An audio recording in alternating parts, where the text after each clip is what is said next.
je vais continuer l'histoire, la géologie des roches. Ok, ça fait longtemps que j'ai pas raconté parce que j'ai envie avant. Maintenant, je commence. Les reliefs.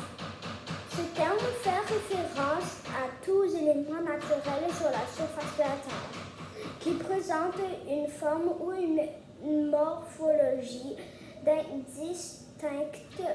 Il existe de nombreux types de reliefs, bien que les plus courants soient les plaines, les montagnes, les collines et les plateaux. D'autres formes de relief moins courantes sont les vallées, les cailloux, les buttes et les bassins. L'info en plus. Le relief le plus élevé est le mont Everest, dans la chaîne de montagnes de Himalaya. Il est situé 8850 mètres au-dessus au niveau de la mer.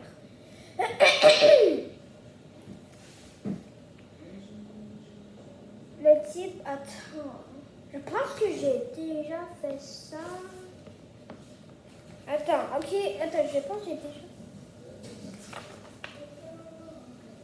Oh, j'ai rendu ici. L'effet des processus naturels sur le relief. Tous les reliefs sont soumis à des changements naturels constants sous l'action de diverses forces comme le vent, la lumière du soleil et l'eau, les intempéries, l'érosion, le sol et le dépôt sont les trois processus naturels les plus courants qui forment le relief. Les altérations. Les formes rocheuses sur la surface de la Terre, en soumises à diverses phases, forment les températures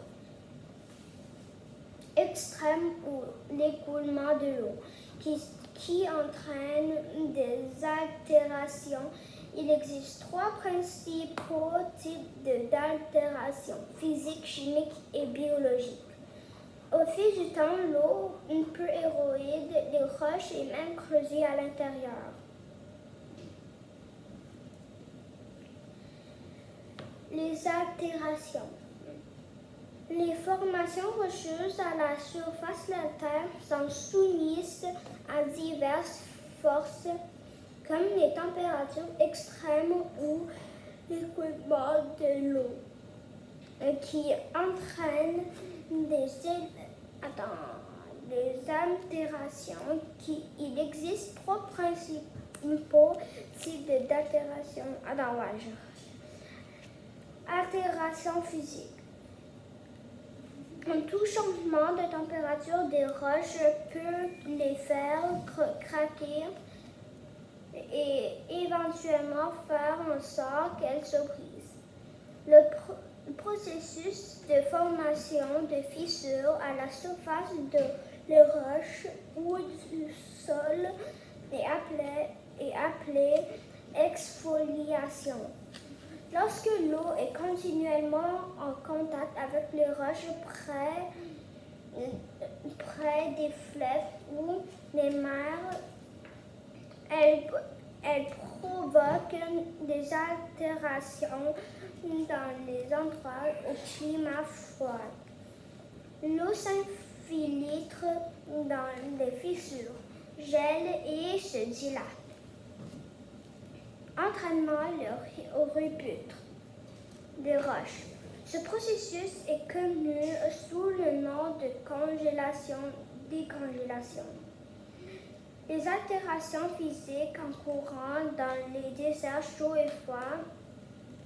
Dans les déserts chauds, les roches sont cuites par le soleil, tandis que dans les montagnes de la toundra, l'eau gèle et ce dilate provoque la fissuration des roches. Les roches qui développent des fissures qui brisent lentement en fragments.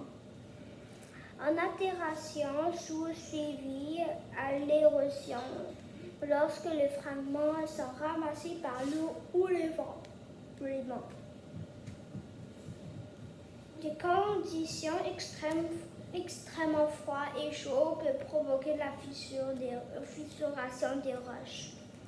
Les pores et les roches calcaires sont causés par les altérations chimiques. L'eau, le pluie est le principal facteur des altérations chimiques. Elle réagit avec les grains de minéraux dans diverses roches et forme de nouveaux minéraux sous forme d'argile et de sel soluble. L'eau doit être acide pour que ces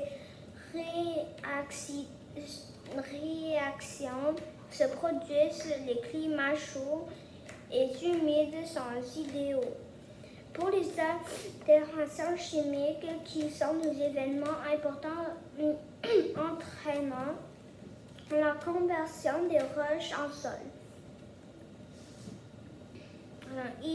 Hydrolyse et l'oxydation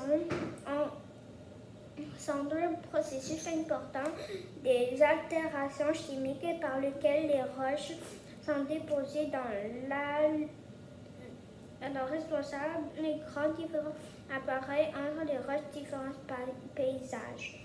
Les roches sont chimiques altérées au lieu d'être simplement décomposées en fragments. Altération biologique. Les organismes vivants jouent également des rôles importants dans les altérations.